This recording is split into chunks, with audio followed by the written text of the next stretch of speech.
Maître de l'univers, tu règnes à jamais. Il y a plusieurs dimensions de la foi. Ressens le parfum de mon Tout comme il y a adoration. plusieurs niveaux d'espérance. Mais Mais l'espérance que Dieu donne est une espérance qui ne faillira jamais. Yahweh Shammah, Yahweh Shammah, Yahweh, Yahweh, oh, oh, oh. Yahweh,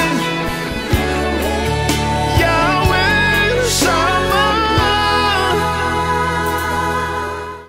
Nous allons dire au Seigneur de nous parler ce matin et de nous faire du bien au travers de sa parole.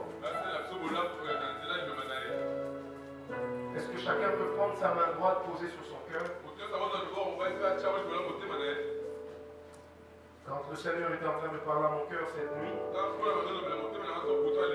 j'étais un peu troublé. Vous savez, quelquefois quand le Seigneur nous parle, il nous transmet son tempérament, il nous transmet ses émotions, ses sentiments les plus profonds. Le monde de Dieu est un monde de responsabilité. Dieu tout-puissant. J'aimerais, Seigneur, que tu parles au cœur de chacun.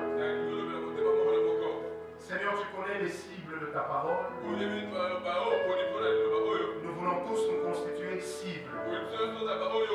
Notre prière ce matin, c'est que toi, tu t'adresses à nous au travers du serviteur. Et le peu de valeur que je tirerai de cela,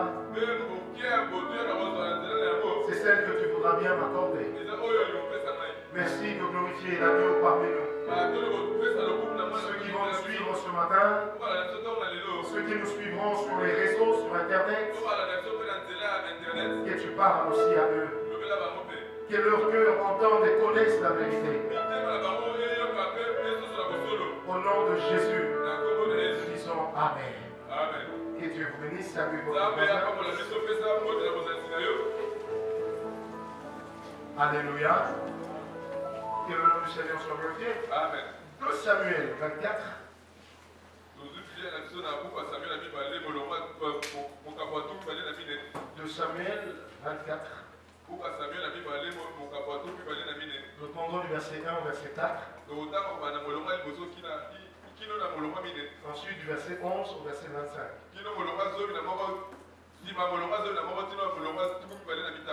2 Samuel 24 verset 1.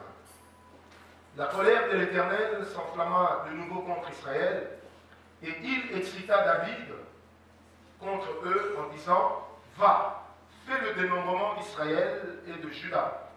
Et le roi dit à Joab, qui est chef de l'armée et qui se trouvait près de lui: Parcours toutes les tribus d'Israël, depuis Dan jusqu'à Beersheba, qu'on fasse le dénombrement du peuple, et que je sache à combien il s'élève.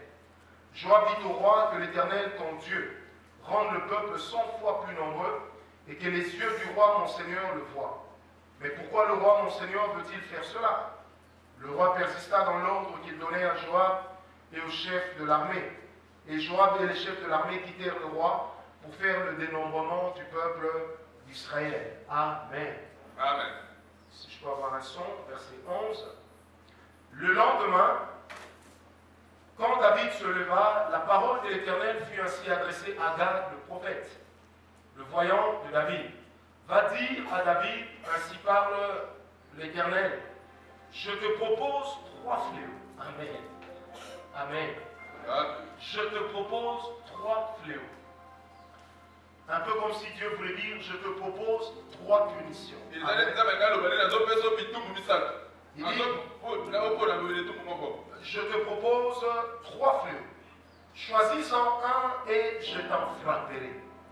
Amen.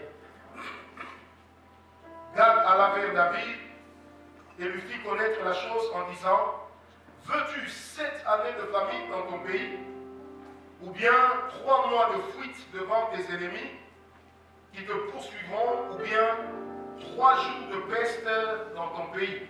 Je reprends.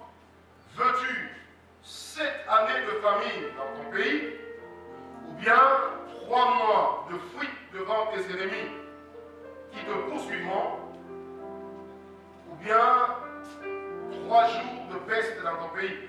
Maintenant choisis et vois ce que je dois répondre à celui qui m'envoie.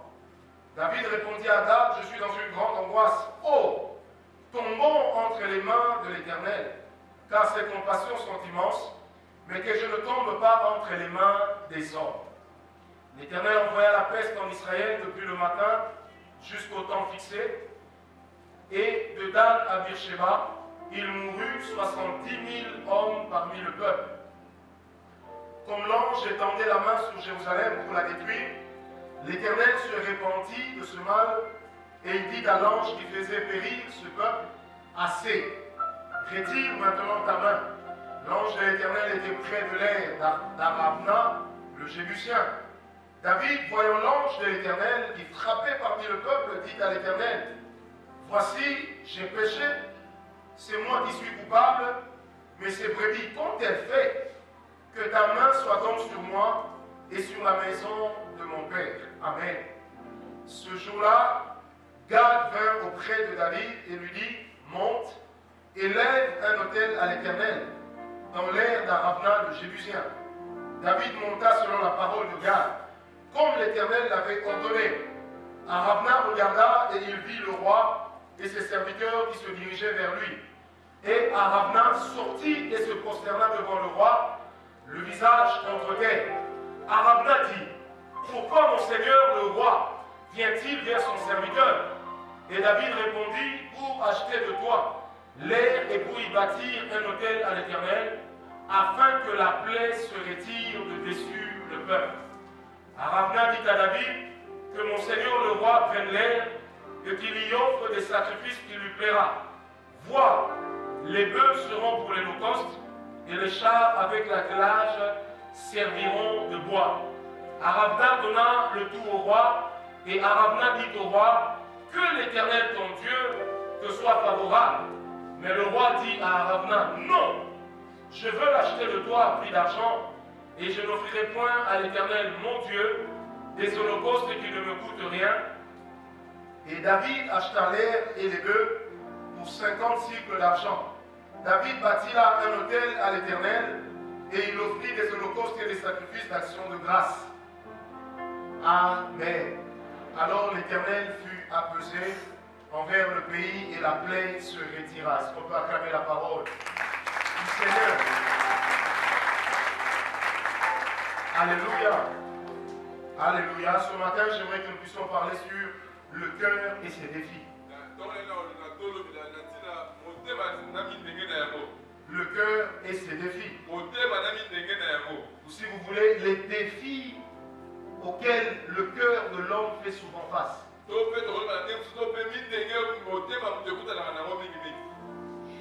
Quand j'étais en train de préparer cet enseignement ce matin, je me suis rappelé qu'un jour j'étais invité dans une église dans un certain pays.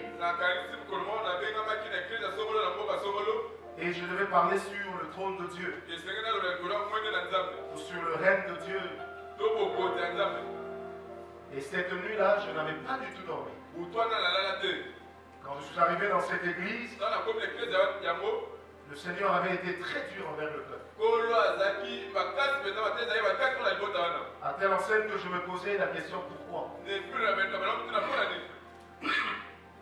Amen.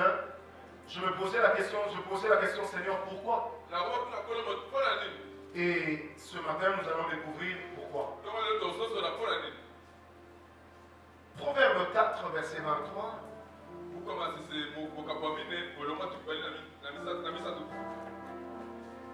Je connais ce verset par cœur parce que j'en connais les dégâts.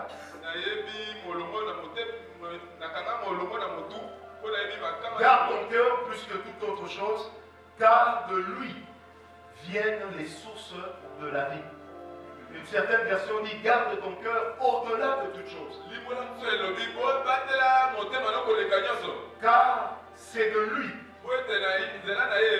que se trouvent les issues de la vie.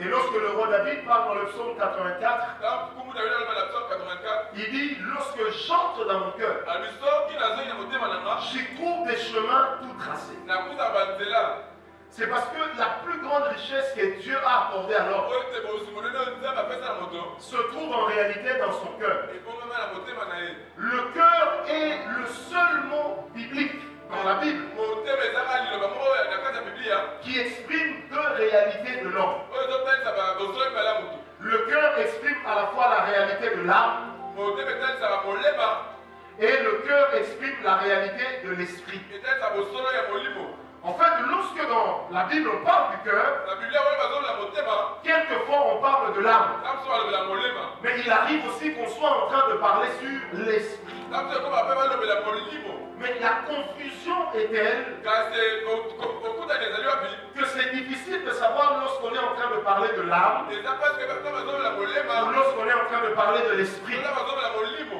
Car en réalité, au niveau de l'âme, oyo te kati ya molema tout comme au niveau de l'esprit de kati ya l'homme, molimo ya motu on y trouve à la fois des sentiments, akutaka na kati baposa on y trouve également des émotions. akutaka mpe baposa Et l'homme étant souvent conduit par ses émotions et ses sentiments, mingi moto atambisaka na posa na ye la Bible va jusqu'à parler d'une intelligence spirituelle nde ezolobela mayenda molimo et elle parle aussi d'une intelligence animale. ezola mpe molimo ya bonyama L'intelligence animale mayenda bonyama n'est pas forcément une intelligence contre laquelle Dieu se lève. eza mayele kaka te oza baboyaka Non.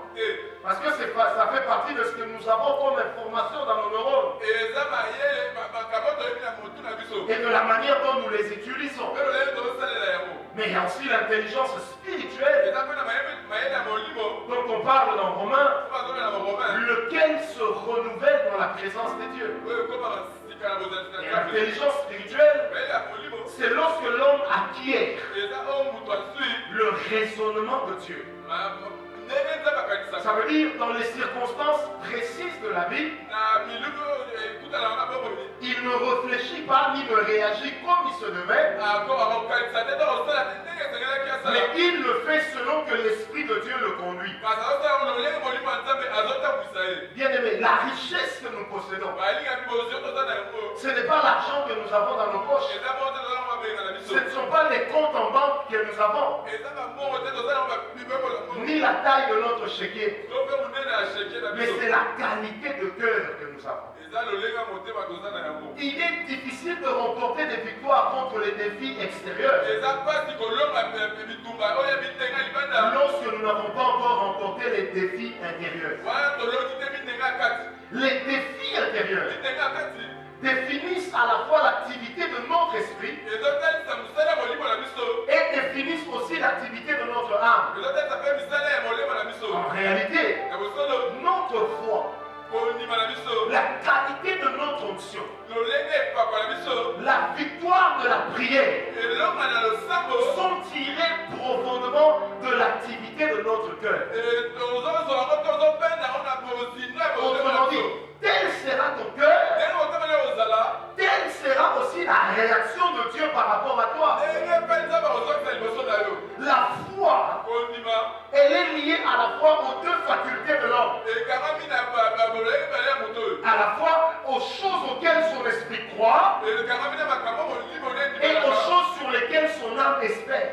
mpe makambo molema nde elikaka Est-ce que quelqu'un me comprend? amen Aujourd'hui, nous nous posons la question, pourquoi Dieu n'exauce plus comme lelo auparavant? tozobetuna po nzambe ayangelaka te lelo Un homme m'avait même dit, Dieu n'agit plus comme avant. moto aloba na kutu nzambe asala so ndenge kala Dieu n'a pas changé, nzambe abongwani te mais c'est le cœur de l'homme qui est en pleine mutation. motema motu nde ebongwani Et l'Esprit de Dieu me disait ceci, mpe molimo ya nzambe azalaki que dans chaque cœur de l'homme, na motema nyonso ya motu étant donné que le cœur lolenge mpe motema a réuni l'âme et l'esprit, esangisa molema mpe molimo Dieu trône à la fois sur le cœur, pardon, sur l'âme et sur l'esprit. nzambe akonzaka mpe likolo ya molema mpe molimo Et lorsque Dieu établit son règne dans l'esprit de l'homme, mpe soki nzambe apesi bokonzi na molimo motu ce règne se tend jusque dans l'âme. bokonzi yango ekendaka kino na molema Et lorsque ça arrive dans son corps, ntango ekoti na nzoto na ye ça enlève la maladie. elongoli bokono C'est pourquoi quand Jésus a sauvé l'homme, yango ntango yesu abisi ye motu il a sauvé dans son esprit, abisaki na molimo rétablissant son esprit en position de supériorité. ezoti molimo nde likolo Il l'a sauvé dans l'âme, akutisaki na molema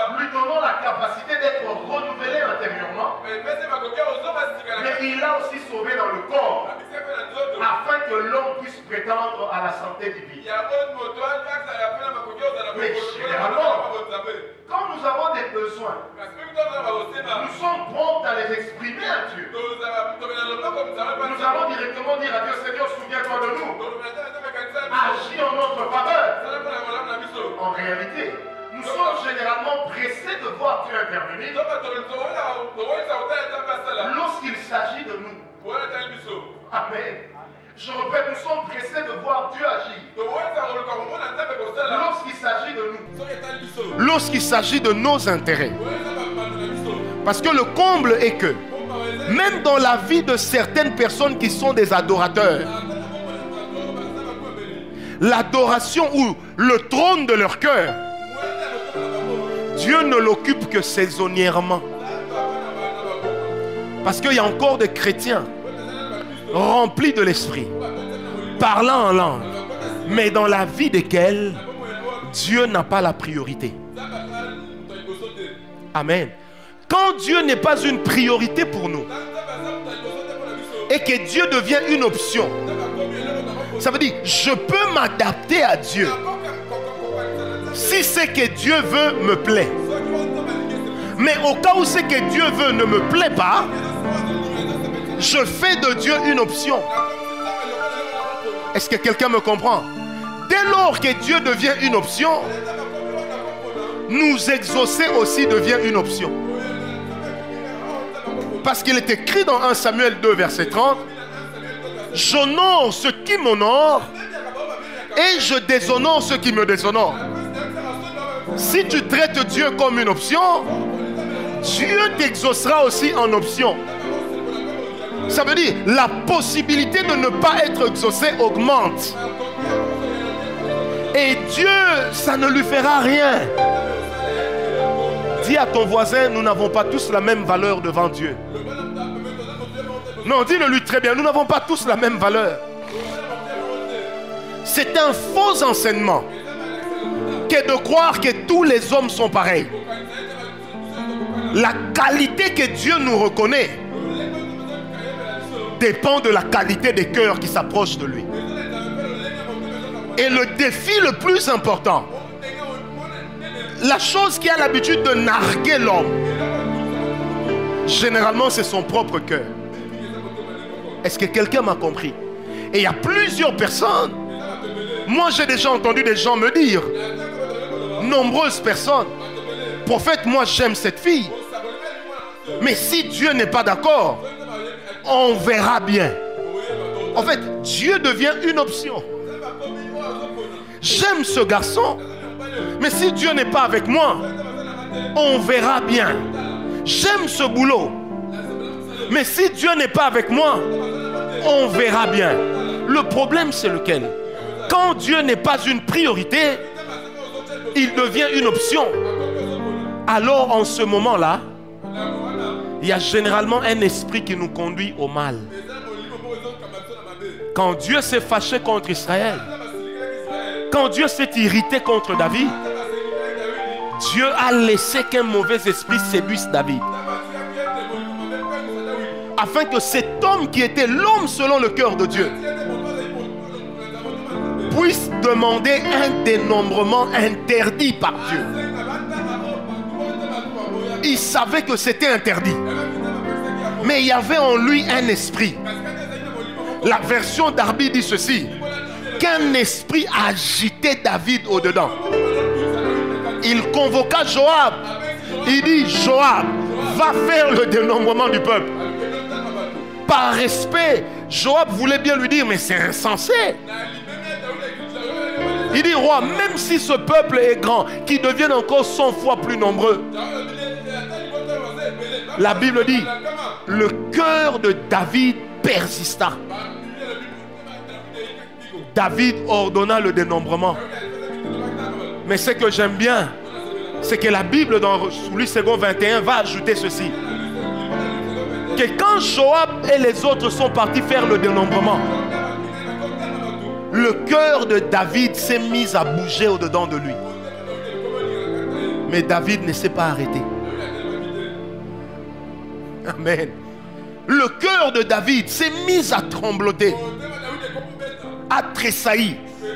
Mais David ne s'est pas arrêté. Combien de fois est-ce que nos cœurs n'ont-ils pas déjà dit non, mais nous nous sommes entêtés? Combien de fois lorsque tu veux faire quelque chose pour Dieu, ton cœur te dit fais plus, ta tête te dit non, j'ai des besoins. Combien de fois dans nos vies est-ce que nous avons l'impression que au-dedans de nous, il y a quelque chose qui nous dit que ce que je vais faire est mal. Mais notre tête nous dit, tu es encore jeune, tu peux le faire. Et comme disait un homme, je suis jeune, j'ai droit aux erreurs. J'avais répondu à cet homme, tu as droit aux erreurs, mais tu as aussi droit aux conséquences de tes erreurs. Le problème, c'est lequel? C'est que dans le cœur de la plupart d'enfants de Dieu, et même de serviteurs de Dieu, sur le trône qu'il y a dans nos cœurs, l'homme qui est assis dessus, il s'appelle Dieu, mais il porte notre visage. Quand nous disons Dieu, tu es grand, en fait c'est par rapport à nous. Quand nous disons Dieu, tu es fort, c'est parce qu'il nous a sortis d'une situation. Le problème, c'est lequel? Sur le trône de nos cœurs, le Dieu qui est assis dessus, généralement il porte nos visages. C'est pourquoi il est obligé de faire notre volonté.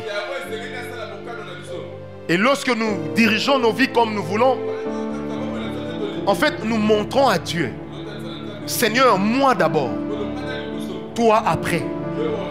Dans combien de nos vies est-ce que nous n'avons pas déjà transformé Dieu en domestique? Nous n'avons pas déjà transformé Dieu en petit bitinda? Dans combien de vies de chrétiens Dieu n'a-t-il pas déjà été transformé en coursier? Ça veut dire, nous recourons à lui. Quand nous avons un besoin, nous recourons à lui. Quand nous avons un objectif à atteindre, nous recourons à lui. Quand nous avons un désir à satisfaire. Parce que dans la vie de certains enfants de Dieu, et il y en a de plus en plus aujourd'hui, Dieu est devenu un garçon de course. J'aimerais dire à quelqu'un, Dieu ne sera jamais le garçon de course de quelqu'un. Combien de fois est-ce que dans nos vies, quand il s'agit des besoins de Dieu et de son œuvre,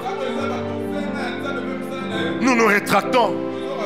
Vous savez, moi dans ma vie, je connais des gens, même s'ils t'offrent $10, ça ne sera jamais parce que ta tête lui plaît. Mais ça sera toujours une offrande par laquelle il espère obtenir quelque chose. Ça, c'est la mentalité de ceux qui ont transformé Dieu en coursier.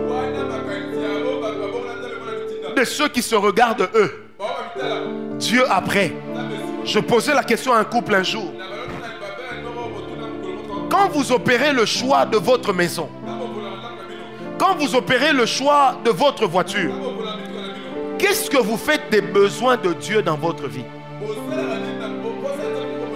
Est-ce que Dieu a la première place? Ou c'est vous-même qui avez la première place? Malheureusement, frères et sœurs, il se trouve que dans nos vies, Dieu a de plus en plus la deuxième place. Et ce matin, Dieu voudrait dire à quelqu'un, ça en est trop. En 2006, j'étais en train de dormir. Avant de dormir, je pensais à un pasteur. Et je disais à Dieu, Seigneur, tu es grand, tu es bon. Tu lui as donné beaucoup d'argent. Donne-moi aussi.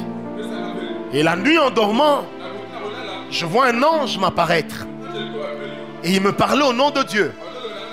Et en substance, il me dit ceci. N'envie pas cet homme. L'argent qu'il a, ce n'est pas moi qui lui ai donné. Il n'a pas non plus pris ça dans l'occultisme. Mais son cœur a arraché ça. Au moment où je ne voulais pas le lui donner. Et le Seigneur me l'a dit. Plusieurs années après, j'apprendrai, pasteur d'une grande église. Mais à l'église, on a interdit à tous les prédicateurs de prêcher sur la sanctification. On interdit à tous les prédicateurs de prier même pour les partenaires. Parce que ce sont des privilégiés. Ils donnent l'argent à l'église. On ne doit pas bousculer leurs croyances. On ne doit pas bousculer leur paix. C'est eux qui font que l'église marche. Église de Dieu ou église des hommes? Église de Dieu ou église des hommes?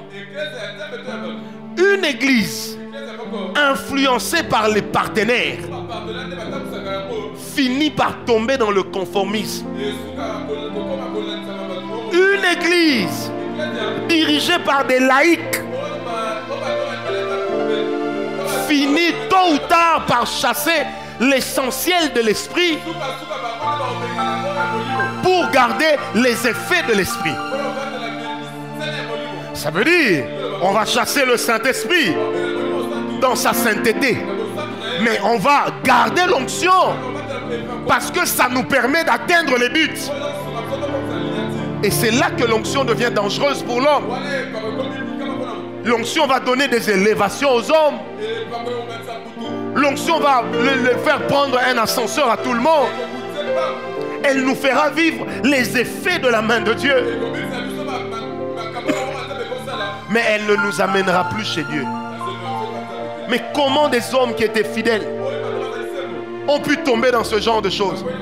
La raison est simple. Sur le trône de nos cœurs, il y en a un que nous avons élevé. Il s'appelle Dieu, mais il porte mon visage. Amen. Amen. Il s'appelle Dieu, mais il porte notre visage. Combien de chrétiens ne sont-ils pas devenus idolâtres? Ils n'adorent pas Marie. Ils n'adorent pas le petit Jésus en porcelaine. Mais en fait, ils s'adorent eux. Ils s'adorent eux. Dieu est tellement relié à eux que celui qu'ils adorent, c'est eux. Et s'ils ouvrent bien l'œil, ils verront que généralement quand ils disent Dieu tu es grand, en fait au fond de lui il voulait peut-être dire gloire tu es grand. Il voulait peut-être dire Mélanie tu es grande. Mais il l'a appelé Dieu. L'idolâtrie entre dans nos cœurs dès lors que Dieu perd la première place.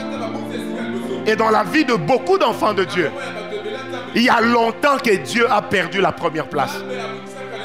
Et il est de ces choses qui nous montrent que Dieu a perdu la première place. De plus en plus de chrétiens sont devenus des escrocs en cravate, parlant un bon français. Jamais avoir escroqué l'homme. Mais la personne qui escroque, c'est Dieu. Et il y a beaucoup d'escrocs de Dieu qui escroquent Dieu à cause de l'idolâtrie qu'il y a dans leur cœur. Est-ce que quelqu'un est avec moi? Lorsque l'idolâtrie s'élève dans le cœur de l'homme, l'homme lui-même remplace Dieu. Et l'homme tombe dans l'escroquerie. Il ne croit plus aux capacités de Dieu. Et pourtant, lorsqu'il en parle, il les évoque. Combien aujourd'hui de serviteurs, combien de chrétiens ne sont-ils pas des escrocs? Un jour, une sœur m'a écrit. Elle m'a dit, prophète, ce mois-ci et les 2 mois qui vont suivre, je ne vais pas payer la dîme. Parce que je travaille sur un projet. Et une fois que le projet sera fini, je paierai la dîme. Alors maintenant je lui écris, mais pourquoi tu me dis ça? Elle me répond, pour que tu en parles à Dieu. Je lui dis, j'en ai parlé à Dieu. Il m'a dit, il y a longtemps que tu as arrêté de payer ta dîme. Elle me dit, mais le mois passé, j'avais payé. Je lui ai encore écrit. Dieu m'a dit de te dire, il y a longtemps que tu as payé ta dîme.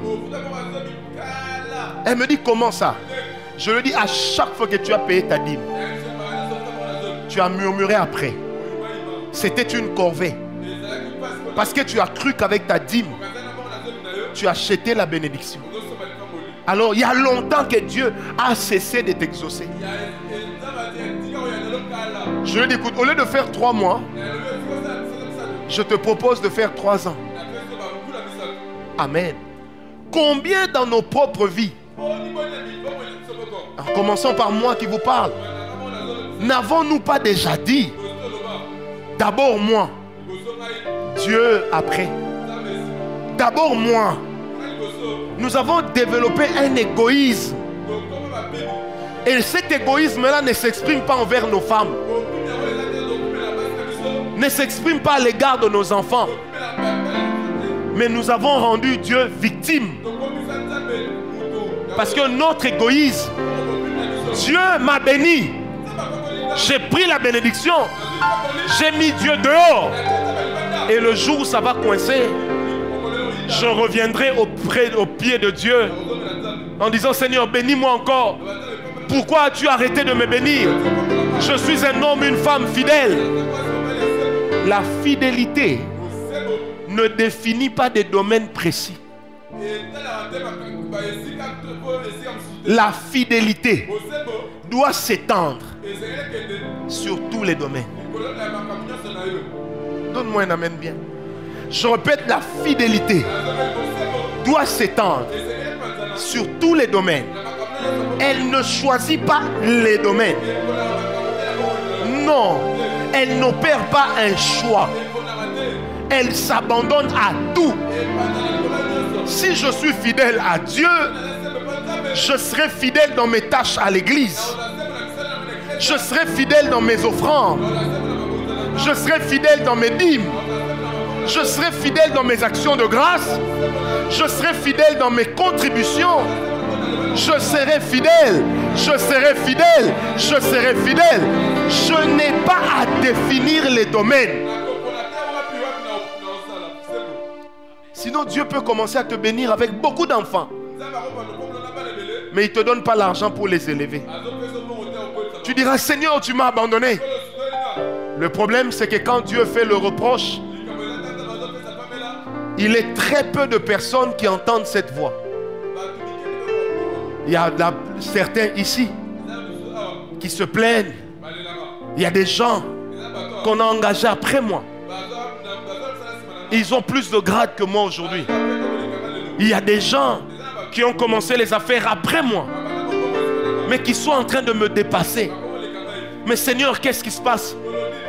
Je suis fidèle. J'ai fait un choix. J'ai défini les domaines de ma fidélité.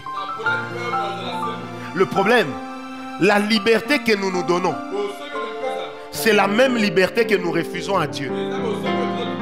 Si tu fais le choix de définir le domaine de ta fidélité, donne aussi à Dieu le temps de définir le domaine de sa fidélité. Et c'est là que Dieu peut te bénir en un, mais Dieu ne te bénit pas dans un autre domaine. Et tu remarques que d'un côté tu évolues, mais de l'autre côté tu n'évolues pas. La panne n'est jamais du côté de Dieu. Revoyons les dispositions de nos cœurs. Je répète, revoyons les dispositions de nos cœurs. Nous avons commencé à calculer Dieu. Nous avons commencé à calculer les effets de Dieu. Si je prêche contre les deuxièmes bureaux, je perdrai une certaine catégorie de fidèles. Frère, je préfère les perdre que de perdre la fidélité de Dieu. Est-ce que quelqu'un m'a donné un amen? Très bien. Je connais des grandes églises dans ce pays où on dit aux prédicateurs, quand tu prêches, ne touche pas tel domaine. Ne touche pas tel domaine. Ne touche pas tel autre domaine. Ce sont les domaines réservés aux pasteurs de l'église. Tu n'as pas le droit de prêcher sur ça. Dans nos cœurs, il y a un Dieu que nous avons élevé. Ce Dieu-là porte notre visage. Dieu est relégué en seconde place. Des fois, les mêmes personnes auxquelles on dit contribuer aux besoins de l'église sont les mêmes personnes qui vous diront il n'y a pas d'argent. Mais ce sont les mêmes personnes qui se marient, laissant des dettes de l'achat partiel. Ce sont des fois les mêmes personnes. Et quelqu'un me dira, mais se marier c'est une priorité. Ça dépend. Dieu doit être la première des priorités. Un vrai chrétien, quand il marche avec Dieu, la première question qui se pose, ai-je déjà fait pour Dieu ce que je devais faire? Et quand la Bible dit maudit soit l'homme qui fait l'œuvre de Dieu avec négligence, la Bible ne s'adresse pas qu'à ceux qui sont dans des départements. Mais la Bible s'adresse à tous ceux qui négligent Dieu et qui négligent son œuvre. Soit par la manière de faire, soit par la manière de donner. Appliquons la Bible. Combien sont des maudits? Combien sont des maudits? Combien sont des maudits?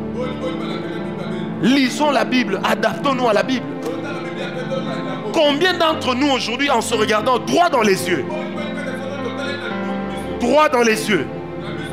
peuvent se rendre compte qu'ils sont des maudits, des gens qui fuient l'église, le culte, parce qu'il fait chaud. Il fait chaud, je ne viens pas. Des gens qui disent, je n'ai pas mangé, je n'irai pas au culte. Des gens qui vous diront, j'ai prévu d'aller en Europe. Que je parte d'abord. Je viendrai payer ma dette après. Des gens qui ont relégué Dieu à la seconde place. Les gens qui se diront que j'achète d'abord mes costumes pour faire bien. L'œuvre de Dieu après. Frère, nous avons transformé Dieu en serviteur. Et nous sommes devenus des maîtres. C'est pourquoi nous ne sommes pas bénis. Et c'est pourquoi notre bénédiction est ralentie. Quand la voiture de la bénédiction vient vers nous, Dieu envoie un ange pour lui dire, tombe la frein en main. Que cette voiture cesse d'avancer. Combien de personnes vous diront, je n'ai pas d'argent pour payer le transport pour aller à l'église? Mais la même personne, dites-lui qu'il y a un deuil en famille. Elle va remuer ciel et terre. Elle trouvera l'argent du transport et elle trouvera l'argent de la cotisation. Le problème c'est quoi? Dieu a la deuxième place dans nos cœurs.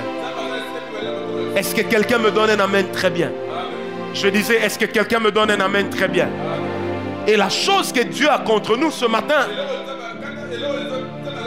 c'est qu'il y a beaucoup de vies dans laquelle des hommes sont remplis d'onction, mais ils ont cessé d'être remplis de Dieu.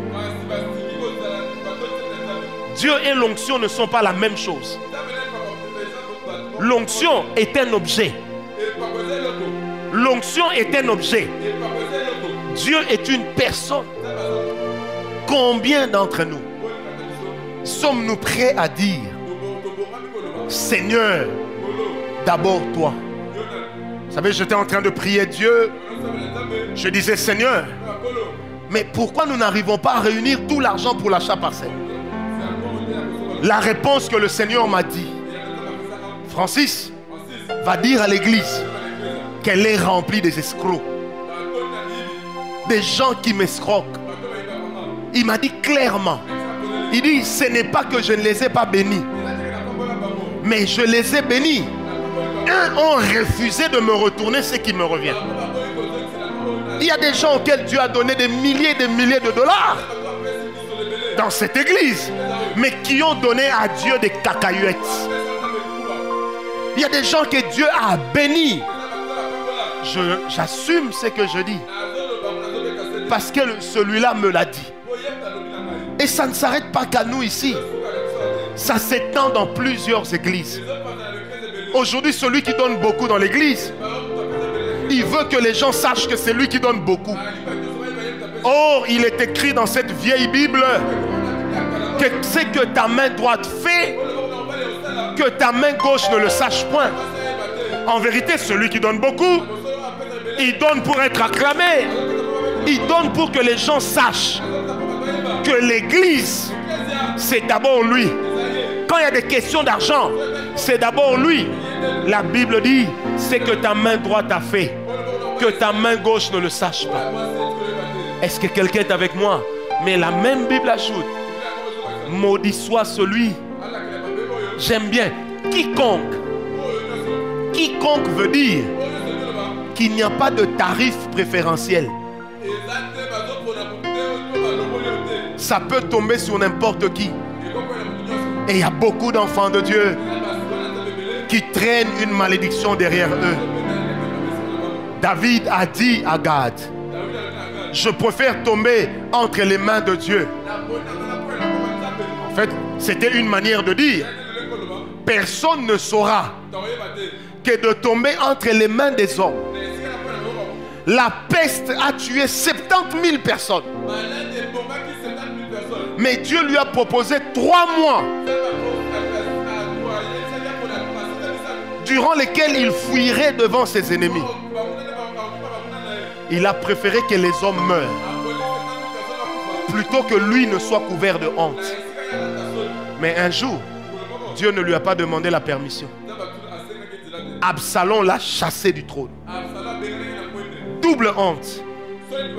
Son propre fils. Double honte. Je dis bien son propre fils. Deuxièmement, un militaire formé par lui-même l'a chassé du trône. Pourquoi? Parce qu'au jour où il fallait choisir, il a préféré voir les autres mourir de peste. Il a préféré voir les autres mourir de peste. Parce que cela était dans son cœur. Plutôt que de fuir 3 mois devant l'ennemi. Le problème, c'est lequel? Il a choisi de tomber entre les mains de Dieu pour ne pas que la honte le recouvre. Mais ce qu'il ne savait pas, c'est que Dieu, lorsqu'il décide d'appliquer une sentence, il le fait toujours très bien. Heureusement que dans la Bible, Dieu a prévu le moyen d'échapper à une malédiction qui vient de lui-même. C'est d'envoyer Gad pour dire au roi, va m'offrir un sacrifice. Va sur le champ d'Arevna. Achète ce champ. Achète son bétail. Offre-le-moi en sacrifice. Je calmerai ma colère. Il y a des gens ce matin qui le savent. Ils vivent la colère de Dieu. Il y a des gens ce matin qui découvrent qu'ils sont déjà maudits parce que ayant négligé Dieu et son œuvre, il y a encore un champ quelque part. Je répète, il y a encore un champ quelque part. Il y a encore un champ quelque part. C'est ce champ-là que nous devons racheter. Et une fois que nous aurons racheté ce champ, nous offrirons notre holocauste sur ce champ-là. Et ce matin, parole de foi, nous avons un champ qui s'appelle un terrain. Il y a un endroit qui doit nous coûter de l'argent afin que lorsque nous l'aurons acheté et que nous aurons offert à l'Éternel notre holocauste, la malédiction s'éloignera de la vie de chacun. Pourquoi est-ce qu'on chasse ce démon de pauvreté, mais il revient toujours? Tu jeûnes, tu pries, mais ce démon part, il revient. Tes affaires sont bloquées au même endroit. Ton travail est bloqué au même poste. Ton commerce est bloqué au même niveau. Le problème, c'est lequel? C'est que souvent nous refusons de voir la vérité en face. Et si c'était Dieu qui s'était opposé à nous, nous chasserons autant de démons que nous voudrons. La situation changera que par saison. Oh, Dieu n'a jamais dit dans la Bible que je te bénirai par épisode. Mais il a dit, je te bénirai. Et je rendrai ton nom. Il a dit, je te bénirai. Frère, je sens l'Esprit de Dieu me le dire. Il y a beaucoup de gens ici qui sont appelés à être des grands, qui sont appelés à dominer, qui sont appelés à exercer l'autorité, que ce soit dans le domaine politique, dans le domaine social et même dans le domaine spirituel et culturel. Il y a des gens qui sont appelés à être des grands, mais ils ne le deviendront jamais tant que la malédiction de Dieu les empêchera d'avancer. Depuis que tu as commencé à sacrifier Dieu et son œuvre, qu'est-ce que tu as déjà eu? Remarque, à chaque fois que tu prends l'argent de la dîme et que tu l'utilises pour toi, ça ne t'apporte jamais le bonheur. D'une manière ou d'une autre, Dieu reprendra ce qui lui revient. Est-ce que quelqu'un est avec moi? Mais seulement il changera de destinataire. Ça veut dire, au lieu que ça aille à l'église, ça peut aller dans la maladie de l'enfant. Au lieu que ça aille à l'église, ça peut aller dans la panne de la voiture. Au lieu que ça aille à l'église, ça peut aller dans un problème dans la famille. Quelqu'un m'a dit un jour, à chaque fois que j'ai l'argent, j'ai des problèmes au niveau de mon argent. Je le dis parce qu'à chaque fois que tu as l'argent, tu as déjà des calculs pour ton argent. Mais je le dis, fais un exercice. À chaque fois que tu as l'argent, enlève la part de Dieu. Quand le problème surgira, dis à Dieu, je t'ai déjà donné ta part. Occupe-toi de ce problème. Et tu verras ce que Dieu fera. Amen. J'ai donné ce témoignage par lequel je vais finir. Le mardi, c'était lundi ou mardi, je ne sais plus. J'étais triste dans mon cœur. Je disais à Dieu, Seigneur, comment je n'arrive pas à terminer ma dette? Parce que j'ai pris et j'ai pris encore des dettes sur l'achat parcelle. Mais comment je n'arrive pas à terminer même ma part? Et j'ai dit à Dieu, si moi je ne termine pas, et les autres, qu'est-ce qu'ils feront?